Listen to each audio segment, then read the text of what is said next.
presentation tonight will be an overview of the actions and activities of the Redevelopment Agency over the last 20 years that it's been in existence. This overview is very timely because, as many of the audience know, as well as the council and board members, under the governor's proposed budget, his intention is to eliminate redevelopment agencies throughout the state of California. And we thought this was as good a time as any as to explain and describe some of the great things that the Temecula RDA has done since it started in 1989. The project area was established in 1988. Actually, it precedes the city. It was established by the Riverside County Board of Supervisors. When we incorporated in 1989, we took over the project area in 1990. The objectives of the agency were to the elimination of blight, construction of public improvements and key infrastructure, creation of affordable housing opportunities, rehabilitation and repair of deteriorated structures, and the facilitation of land assembly and development within the project area. And one thing that is very, very important to understand is the Temecula RDA does not have eminent domain power. That is often a very controversial thing surrounding redevelopment. Our agency never has had our eminent domain authority. The map on the right shows the boundaries of the project area, which generally are on the west side of Interstate 15, and then it swings to the east around the area where the Promenade Mall is located. The agency is comprised of two divisions. One is redevelopment, which is commonly referred to as the 80% fund, and housing, which is 20%. And what that means is we get two sources of funding. 80% of our funding is general funding that can be used for infrastructure, commercial, industrial infrastructure.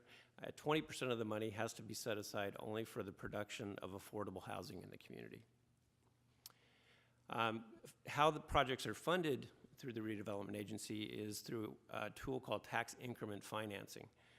The tax increment financing allows the agencies to invest in improvements and then to capture additional property tax funds generated from the increase in property values generated by those improvements. All tax increment minus pass-through agreements generated within the project area are required by law to be retained within the Redevelopment Agency, with the exception of affordable housing, which can be developed throughout the city. Redevelopment keeps local taxes local. If the Redevelopment Agency did not exist, 95% of all property taxes generated within the project area would be transferred to other taxing entities such as the state, county, school districts, and utility districts to be used at their discretion and not at the discretion of the city. This is a really important point because I think many of the people in the audience who live in Temecula and they pay their property tax bill twice a year, they need to understand that only 5 cents of every dollar that is paid to the tax assessor goes to the city of Temecula. The rest of it goes to other taxing agencies. The RDA does not divert taxes away from local schools and other taxing entities. Our tax increment, over 50% of that generated from the project area goes to local schools, the county, Rancho California Water District, and other taxing entities. These agencies receive the proportionate amount of tax increment they would receive if the RDA did not exist. In fact, in the instance of the Temecula Valley Unified School District, they receive $1.8 million annually and up to at $3.8 million since 1989, which is earmarked only for capital improvements. If the governor's proposal goes into effect, they would potentially lose this source of funding. The financial impact of the elimination of redevelopment would be tremendous.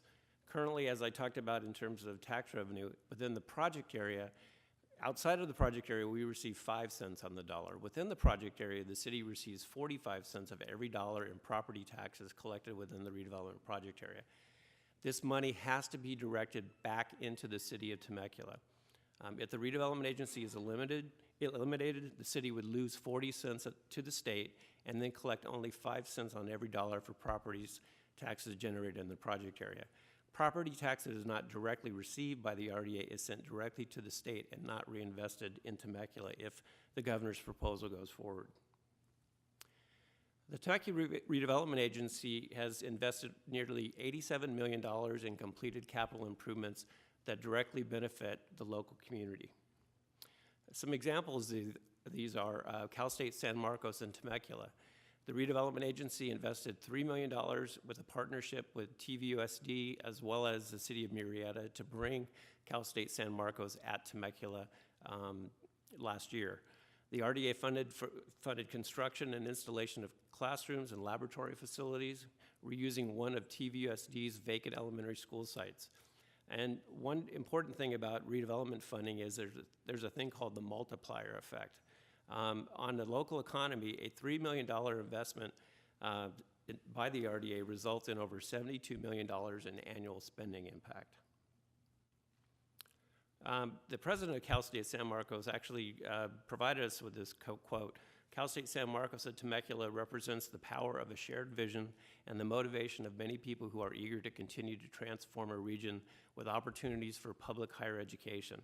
Cal State San Marcos at Temecula has been built by a partnership between institutions, organizations, and people who have looked beyond the economic crisis to find creative solutions for public good, for student success, and for the region's development. Redevelopment in Temecula has also been instrumental in funding key infrastructure improvements. One would be the Rancho California Bridge widening. $4.7 million in RDA funds were invested in this project. And just construction jobs alone, it generated over 179 private sector jobs for the design and construction of the project. The First Street Bridge was also a $4.3 million RDA investment, and the design and construction of the First Street Bridge generated over 535 private sector jobs. A very, very important improvement was the Winchester interchange off of Interstate 15. The RDA funded the Winchester interchange, which brought the Promenade Mall in Temecula. If the interchange had not been in place, it is very unlikely that the regional mall would have been developed. This improvement was funded out of the 1993 RDA bond, and the Promenade Mall has generated over $26 million in sales tax revenue from 1999 to 2010. Other improvements include the Old Town Street improvements. This was a $5.1 million project. This $5.1 million project over the next 15 years generated over $66 million in private investment in Old Town. This project not only created construction jobs, but it spurred numerous new businesses to locate in Old Town. Parking facilities, the Promenade Parking Mall, or Promenade Parking Structure. The RDA pledged $11 million towards the construction of the Promenade Mall's East Garage. This $11 million investment resulted in an over $150 million investment by the mall expansion by the developer Forest City. As part of this facility, the Old Town Parking Structure, the investment of the Redevelopment Agency of $19 million will help leverage private investment of an additional $66 million in private investment. This project alone generated 537 private sector jobs for the design and construction, and is a much needed parking amenity for many of the businesses that are growing and prospering in Old Town Temecula. Many of the facilities that our community enjoys and loves, and in many cases takes for granted, were funded by the Temecula Redevelopment Agency, and they can contribute to the high quality of life. One would be the Mary Phillips Senior Center. Over 1,000 visitors per week visit this facility, and the facility provides recreational opportunities and serves as a local hub for local seniors. On the other end of the spectrum, we have the Penny Pickle Workshop. It was financed using RDA funds and provides a fun yet educational experience for children in the community. Visitors to Penny Pickle's Workshop also support the surrounding businesses in Old Town. In the arts, the Redevelopment Agency also contributes to the high quality of life in Temecula by funding the Old Town Community Theater. This provides a world-class entertainment venue for the community and contributes to the overall culture and quality of life in Temecula. The Temecula Auto Mall sign, we've heard in the last few weeks people talk about the new sign and really what does it bring to the city.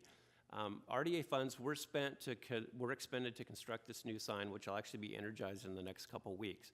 What people really need to understand is that the Auto Mall has generated nearly $49 million in sales tax revenue between 1995 and 2010. The Temecula Auto Mall is one of the largest sales tax generators in the city. This sales tax is used to fund much needed services such as police, fire, libraries, and ongoing street maintenance. Another important component of the redevelopment agency is the creation of affordable housing. The creation of affordable housing is one of the most important roles of redevelopment, and since 1990, the city has invested over $42 million in affordable housing projects. Temecula has 12 affordable housing projects in total with 544 units that were funded by the redevelopment agency. An example of a transformation would be the Pujol Street neighborhood. Many who have been in this community for a number of years remember Pujol as being a crime-ridden area. In the last 20 years, we've invested in 7 affordable housing projects, which are listed on this slide. What has happened is that an area that used to be the highest crime rate in the city is now one of the lowest, and this is in large part to the investment on the part of the redevelopment agency. And just a side note on this, affordable housing is housing for people in our community such as firefighters, police officers, school teachers. There's many times there's a misnomer that it's low-income people. It's folks that really that are working in our community, educating our children, providing public safety, and they definitely need a place to live in the community. Continuing on the Pujol Street transformation, we've invested over $29 million in the last 20 years, created 321 affordable units, and over 25 owner-occupied single-family homes. Within what we call the downtown core, the Dalton 2 and Dalton 3 projects, these were an investment by the agency of $6.3 million. This $6.3 million created a demonstration that spurred additional private development in Old Town. In fact, across the street at the corner of Old Town Front and 5th Street, there is a mixed-use project that was funded largely in part based on the investment that was done on this project. Both projects provide 46 affordable units and also commercial and restaurant space on the ground floor. The warehouse at Creekside, this is another example of a building that with a $6 million investment, we created 32 affordable units. And one thing that you need to understand about these projects, when we invest money into redevelopment projects, we deed restrict these projects for 55 years, and they're required to be maintained at an affordable level for that 55-year period. On this particular project, the warehouse at Creekside, a comment came up a couple weeks ago about how the financing of this deal was structured. The project was originally funded as a forgivable loan. Most redevelopment projects, especially with regard to affordable housing, are structured this way. It is a forgivable loan because the city gets their return on investment with these units being deed restricted at lower rents for a 55-year period. We had to go back and modify this agreement because we were able to obtain tax-exempt bond financing, and under federal IRS laws, when you do tax-exempt financing, it can't be a loan, it has to be a grant.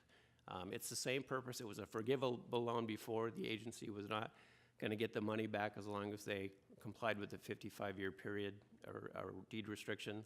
Under the grant, it's the same terms. After 55 years, then the project reverts back to the developer. One really important program, and it's kind of the meat and potatoes of our program, is our residential improvement program. This project rehabilitates older homes and improves overall property values in neighborhoods which they are located. And this program, which has been in existence for about 15 years, has benefited over 500 single-family homeowners. This example on these slides are before and after through grants and loans to folks who are low and moderate income. There can be improvements to their fences, roofs, building siding, windows, and the such. We've invested over $2 million in this program, again, improving over 500 existing residential properties with grants and loans. Also, the agency has a first-time homebuyer program that we initiated about 3 or 4 years ago.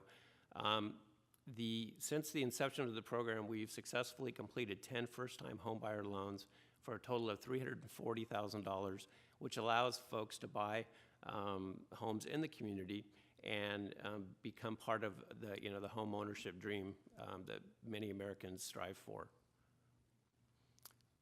Just to kind of give you an example of what the RDA investment leverages in terms of private investment, We have leveraged $130 million of locally generated tax revenue. This is not revenue that comes from the state.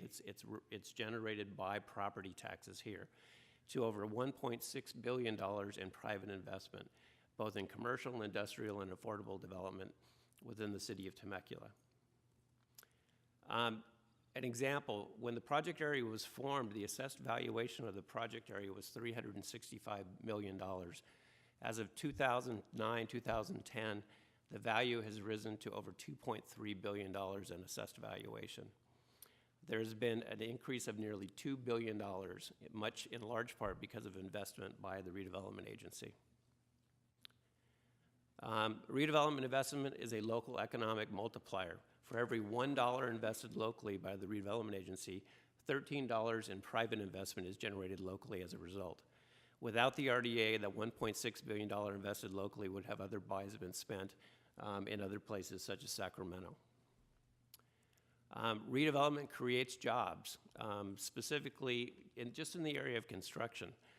Based on a certified payroll for the past projects that we've done in the agency, for every $1 million in RDA investment, approximately 30 construction jobs are created.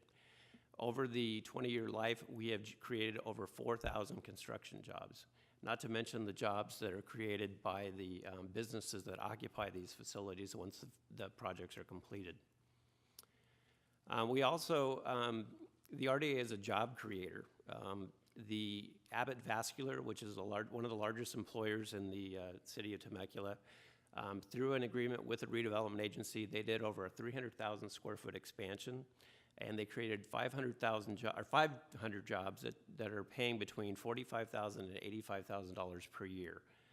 This campus, which will, at build-out, will probably employ over 5,000 people, is a major economic generator with the city of Temecula. The Promenade Mall expansion generated over 1,000 jobs. The mixed use of the Dalton projects in Old Town, 40 jobs, and the Cal State University at San Marcos in Temecula, approximately 70 jobs.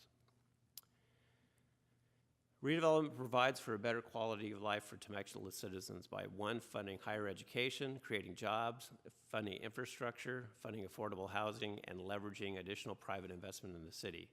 Redevelopment keeps your local tax dollars where they belong, locally.